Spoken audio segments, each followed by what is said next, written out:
সে বছর ডিসেম্বর মাসে বেশ জাঁকিয়েই শীতটা পড়েছিল। তবুও সেদিনের সকালটা ছিল অন্য দিনের চেয়ে অনেক বেশি সুন্দর। একদিকে যেমন কনকনে ঠান্ডা, অপরদিকে তেমনি মিঠে কড়া রোদের ছটা। জানলার ফাঁক দিয়ে এক চিলতে সোনালি রোদ আমার ঘরে এসে বিছানায় লুটিয়েছে। আমি সারা গায়ে শালমুড়ি দিয়ে সেখানে বসেই খবরের কাগজের প্রথম পাতার খবরগুলো খুঁটিয়ে পড়তে লাগলাম।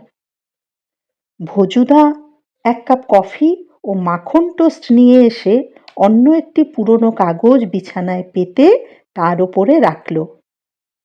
আমি টোস্টে কামড় দিয়ে বললাম, ভজুদা, দেখো তো গুনোর দোকানে গরম সিঙাড়া ভাজছে কিনা। ভজুদা কোনো কথা না বলে আমার ব্যাগ থেকে টাকা নিয়ে চলে গেল। ভজুদার পরিচয় নতুন করে দেবার নেই।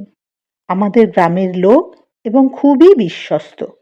বাবা মা গত হওয়ার পর থেকে ও সব সময় আমার কাছেই থাকে। আমার চেয়ে বেশ কয়েক বছরের বড়। আমার 27, ওর 40। বলতে গেলে বর্তমানে ওই আমার অভিভাবক। আমার ভালো মন্দ সব কিছুর দিকেই কড়া নজর ওর। ভজুদা চলে যাবার কিছুক্ষণ পরেই বেশ কতকগুলো গরম সিঙাড়া ও জিলিপি নিয়ে হাজির হল। পরিমাণ দেখে বললাম, করেছ কি ভজুদা? দুজনে খাবো, এত কি হবে? ভজুদা হেসে বলল, একটু পরেই দেখবে কি হবে। আজ রবিবার না, কেউ না কেউ আসবেই। তখন এসব চাইলে আমি কোথায় পাবো? ভজুদার দূরদৃষ্টি আছে। বললাম, থ্যাঙ্কস। এখন দুজনেই এগুলোর থেকে কয়েকটাকে উদরসাৎ করিয়ে এসো। ভজুদা বড় বড় দুটো সিঙাড়া ও খানচারেক জিলিপি আমাকে দিল। তারপর নিজেও খাবে বলে যেই না একটা সিঙাড়ায় কামড় দিয়েছে, অমনি ডোর বেলটা বেজে উঠল। ভজুদা আমার দিকে তাকিয়ে বলল, অয়, জানতাম আমি, বলেই নিচে নেমে গেল। আমিও খাবারের প্লেট টেবিলে রেখে বিছানা ছেড়ে সোফায় এসে বসলাম। ঘরে ঢুকলেন রচনাদি, সঙ্গে শোভন। শোভন আমার ছোটবেলার বন্ধু। একসঙ্গে একই স্কুলে এবং একই কলেজে পড়েছি আমরা। আমি দারুণ উৎসাহিত হয়ে বললাম, কি সৌভাগ্য আমার! কবে এলেন রচনাদি? রমেনদা কই? রচনাদি বা শোভন কেউ কোনো কথা না বলেই সোফায় বসল। দুজনেরই চোখ মুখ কেমন যেন থমথম করছে।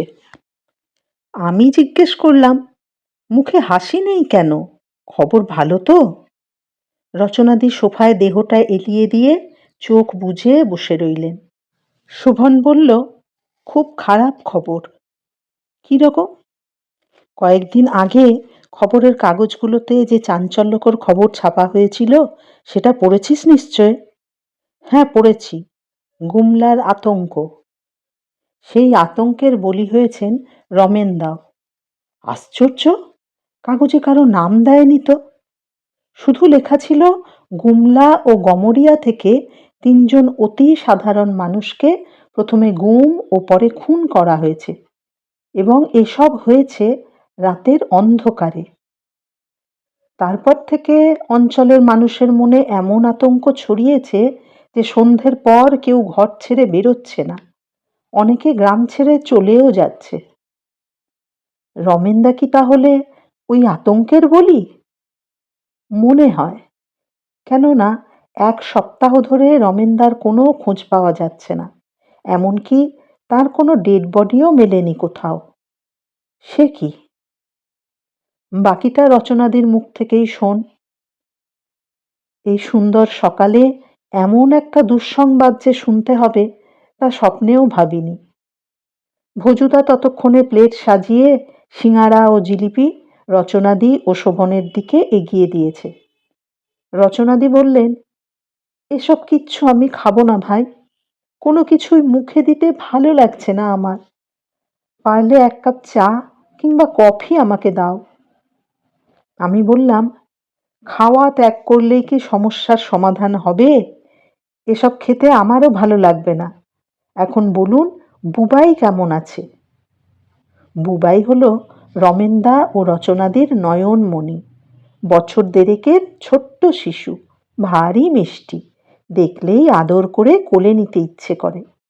রচনাদি বললেন, ওকে মার কাছে রেখে এসেছি।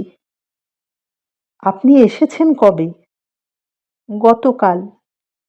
না আসা ছাড়া উপায় ছিল না ভাই। আতঙ্কে ভয়ে ঘর থেকে বেরোতে পারছিলাম না। ওই ভয়ঙ্কর পাহাড় জঙ্গলের দেশে একা আমি কি করে সামলাবো বাচ্চাটাকে, তাই চলে এসেছি। বেশ করেছেন। আমরা বিষণ্ণ বদনে জলযোগ পর্ব শেষ করলাম। ভজুদা চা দিলে চা খেলাম। তারপর বললাম, গুমলা নামটা সকলের কাছে খুব একটা পরিচিত নয়। রমেনদাও এই অঞ্চলে বন বিভাগে চাকরি করেন বলেই সেদিনের কাগজে গুমলার আতঙ্কের কথা পড়েছি। তখন কিন্তু ভাবতেও পারিনি যে রমেনদাও সেই আতঙ্কের বলি হয়েছেন। এখন বলুন তো ব্যাপারটা কি হয়েছে? রচনাদি বললেন, তাহলে শোনো ভাই। বেশ কিছুদিন আগে এখানকার বনপ্রদেশে একটি সাদা ঘোড়াকে প্রায়ই ঘুরে বেড়াতে দেখা যেত। ঘোড়াটা যখন এদিক সেদিক করত, তখন তার গায়ে খেলা করত রামধনুর 7টি রং। দৃশ্যটা অনেকেরই চোখে পড়ে। গুমলার অদূরে গমরিয়া নামে একটি গ্রাম আছে, একেবারেই বন্য তারা। সেখানকার লোকেরা একবার ঠিক করলো যেভাবেই হোক ঘোড়াটাকে ধরবে। তাই একদিন গুমলার কয়েকজন দক্ষ লোককে নিয়ে ঘোড়ার পিছু নিল। কিন্তু শত চেষ্টাতেও সেই ঘোড়ার নাগাল পেল না কেউ। তার ধারে কাছে যেতেই সে এমন দৌড় লাগালো যে সবাই হতাশ হয়ে ফিরে এলো। তারপর থেকে ঘোড়া আসতো খুব কম, তবুও হাল ছাড়ত না গ্রামের লোকেরা, সদা সতর্ক থাকত। মাঝে মধ্যে হঠাৎ করে ঘোড়াটার আবির্ভাব হলেও তার দিকে এগোলেই সে ভোজবাজির মতো অদৃশ্য হয়ে যেত। আমি বললাম, এ তো অবিশ্বাস্য। সাদা ঘোড়া, অথচ তার গায়ে রামধনুর রং।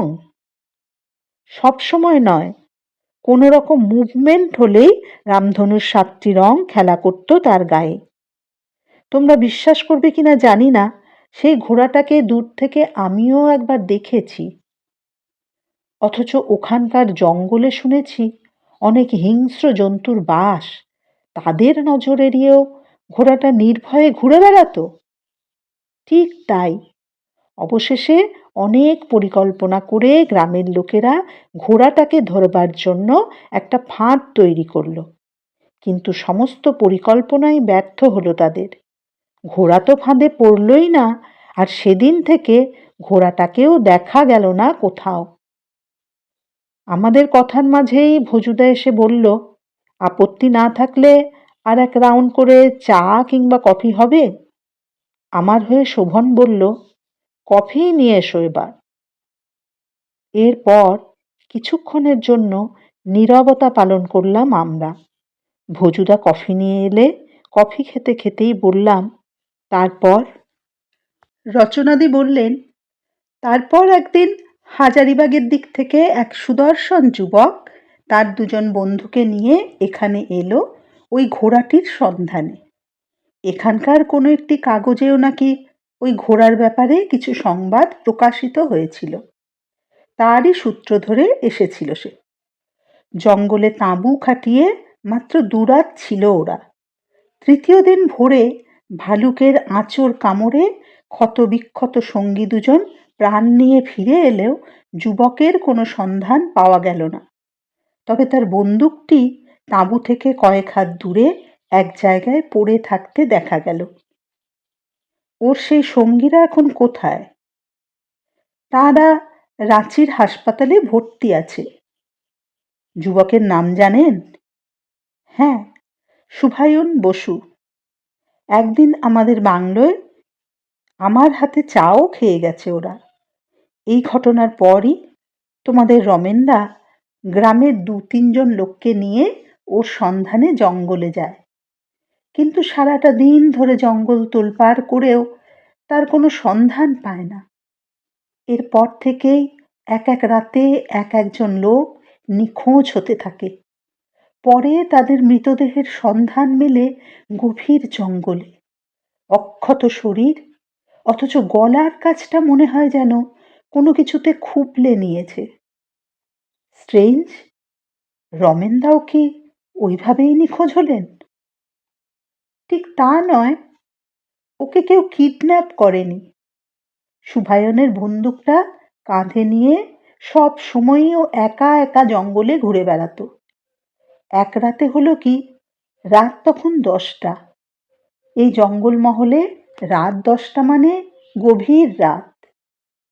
আমরা খেয়ে দিয়ে শুতে যাচ্ছি, হঠাৎই দেখলাম আমাদের জানলার কাছে একটা বীভৎস অমানুষিক মুখ। তাকে দেখে আমি ভয়ে চিৎকার করে উঠতেই সেই মুখ অদৃশ্য হয়ে গেল। তোমাদের রমেনদা এক মুহূর্ত দেরি না করে বন্দুকটা হাতে নিয়ে দ্রুত পিছু নিল তার। আমি অনেক বাধা দিলাম, বারণ করলাম, ও আমার কোনো কথাই শুনল না। সেই যে গেল, আর ফিরল না। ও যে আবার ফিরে আসবে এমন আশাও করি না আর। পুলিশে খবর গেল, তদন্ত হলো, কিন্তু কোনো কিছুই হলো না। শোভন বলল, রমেনদা অযথা জেদ করে বেশি সাহস দেখাতে গিয়ে নিজের মরণকেই বরণ করে নিলেন। বাচ্চাটার কথা, বৌদির কথা একবার ভেবেও দেখলেন না। আমি বললাম, মরণকে ডেকে না আনলেও বিপদের সম্ভাবনাকেই বেছে নিয়েছেন, তবে কাজটা পুরুষোচিতই করেছেন তিনি। এরপর চুপচাপ কিছুক্ষণের বসে থাকা, কারও মুখে কোনো কথা নেই। কি কথাই বা বলবো? একসময় নীরবতা ভেঙে শোভনই বলল, এবার তোর এখানে আমাদের আসার কারণটা বলি। তুই কি বলবি তা আমি জানি, আমি রাজি। রচনাদি বললেন, প্রস্তাবটা আমিই দিয়েছি। আমার মানসিক অবস্থাটা এখন কোন পর্যায়ে তা নিশ্চয়ই বুঝতে পারছো। তাই বলি ভাই, তোমাদের যদি কোনো অসুবিধে না থাকে তাহলে কয়েকদিনের জন্য অন্তত তোমরা গুমলায় যাও। তোমাদের গাড়ি ভাড়া বা অন্য খরচ সব আমি দেব। হারিয়ে যাওয়া সেই মানুষটার একটা খোঁজ খবর অন্তত নিয়ে এসো তোমরা। বললাম তো আমি রাজি। নিখোঁজ তো শুধু রমেনদা নয়, সেই সঙ্গে শুভায়নবাবুও আছেন। পারলে তারও একটা খোঁজ নিও তোমরা। শোভন বলল, আমি জানতাম তুই রাজি হবি, তবুও রচনাদিকে সঙ্গে নিয়ে এলাম। রচনাদি বললেন, আমারই ব্যাপার যখন, তখন আমার তো আসা উচিত, তাই এলাম। শোভন বলল, কবে যাবি বল? এই ব্যাপারে দেরি করে লাভ কি? আজই বেরিয়ে পড়ি চল। জায়গাটা ঠিক কোনখানে একটু বুঝিয়ে বল দেখি। রচনাদি বললেন, প্রথমে রাঁচি, সেখান থেকে নেতারহাটের পথে গুমলা। ঘরের চাবি দিয়ে দেব, খুঁজে পেতে অসুবিধে হবে না। বলে ভ্যানিটি ব্যাগ থেকে 100-5 টাকা বার করে আমার দিকে এগিয়ে দিলেন।